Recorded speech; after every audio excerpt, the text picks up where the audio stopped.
यात्रीगण कृपया ध्यान दीजिए। ચંદ્રના ઉત્તર ભાગ તરફથી દક્ષિણ ભાગ તરફ જતી ટ્રેન પ્લેટફોર્મ નંબર 1 પર આવી રહી છે। અરે સાંભળો, કોઈ ભૂલ નથી, તમે સાચું જ સાંભળ્યું છે। આ વાત બિલકુલ સાચી છે, એટલે જ તો મેં કહ્યું તમને। ફરી બોલું તો શાંતિથી સાંભળો કે ચંદ્ર પર હવે ટ્રેન દોડશે।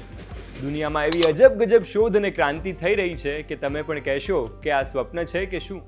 તો આ સ્વપ્નની વાત નથી, આ તમારા સપનાઓને પૂરા કરવાની વાત છે। હેલો, હું છું યશ અને આપ જોઈ રહ્યા છો જમાવટ।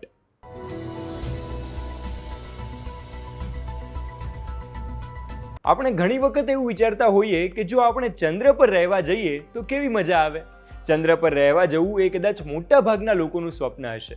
તો આ ચંદ્ર પર રહેવા જવાનું સ્વપ્ન એ ફક્ત સ્વપ્ન જ નહીં, હકીકત બની ગયું છે, એ તમે બધા જ જાણો છો। હવે આજકાલ ચંદ્ર પર રહેવા જવાની જ વાત નહીં, ત્યાં ટ્રેન ચાલુ થશે એવી વાતો પણ ચાલી રહી છે। હવે ટૂંક સમયમાં ચંદ્ર પર ટ્રેન દોડતી થવાની છે, કારણ કે આજકાલ તમામ દેશની સ્પેસ એજન્સી ચંદ્ર પર સંશોધન અને વસવાટ માટે મથી રહી છે। ત્યારે નાસા, કે જે અમેરિકન સ્પેસ એજન્સી છે, તે તેના પ્રોજેક્ટમાં ચંદ્ર પર એક ટ્રેન બનાવવાની છે। અને આ પ્રોજેક્ટની વાત એજન્સીએ તેના બ્લોગમાં ફ્લેક્સિબલ લેવિટેશન ઓન અ ટ્રેક એટલે કે ફ્લોટના નામથી રજૂ કરી છે। તો શું હવે તમને વિશ્વાસ આવ્યો? તો ઠીક છે, પણ સાથે સાથે એ સવાલ પણ થતો હશે કે ચંદ્ર પર ચાલશે એ ટ્રેન કેવી હશે? શું તે ટ્રેન આપણી પૃથ્વી પર ચાલે છે એ ટ્રેનની જેવી જ હશે?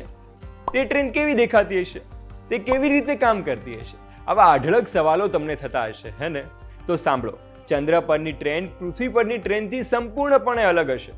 ચંદ્ર પરની ટ્રેન ચંદ્રની ભૌગોલિકતા અને વાતાવરણની પરિસ્થિતિને આધારે ડિઝાઇન કરવામાં આવશે। આ ટ્રેનના ટ્રેક ફ્લેક્સિબલ હશે, એટલે કે જો ભવિષ્યમાં તે ટ્રેકને ચંદ્ર પર એક જગ્યાએથી બીજી જગ્યા પર લઈ જવાના થાય તો ટ્રેકની હેરફેર થઈ શકે એ પ્રકારે ડિઝાઇન કરવામાં આવશે, જે બાંધકામના સમયને ઘટાડશે। આ ટ્રેનની રચનામાં ટ્રેકની ઉપર મેગ્નેટિક રોબોટ્સ હશે, જેમાં ટ્રેકની સપાટી પર ઇલેક્ટ્રોમેગ્નેટિક પાવર જનરેટ થશે અને આ ટ્રેનમાં રહેલા માલસામાનની હેરફેર કરી શકાશે। જેમ પૃથ્વી પર માલસામાનનું પરિવહન એ ખૂબ જરૂરી બાબત છે, તેમ ચંદ્ર પરના ડેવલપમેન્ટ માટે ટ્રાન્સપોર્ટેશનના મુખ્ય ઉદ્દેશ સાથે આ ટ્રેન ચાલુ થશે। આ ટ્રેન પણ એ જ લોજિકથી ચાલે છે જે રીતે ચાઇના, જાપાન અને કોરિયામાં દોડતી મેગ્લેવ ટ્રેન ચાલે છે। આ મૂન ટ્રેન એ નાસાના ઇનોવેટિવ એડવાન્સ કોન્સેપ્ટ પ્રોગ્રામનો એક ભાગ છે। આ ટ્રેનના ડેવલપમેન્ટ માટે દરરોજ 100 ટન સામગ્રી ચંદ્ર પર જશે તેવું નાસા દ્વારા જણાવવામાં આવ્યું છે। આ સામગ્રી ચંદ્ર પર લઈ જવા માટે લેવિટેટિંગ મેગ્નેટિક રોબોટ્સનો ઉપયોગ કરવામાં આવશે। સાથે જ નાસાએ જણાવ્યું કે આ રેલ પ્રોજેક્ટ 2030 સુધીમાં તૈયાર થઈ જશે।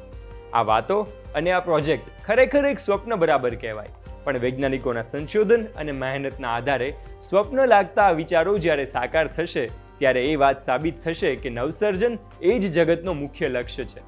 નમસ્કાર।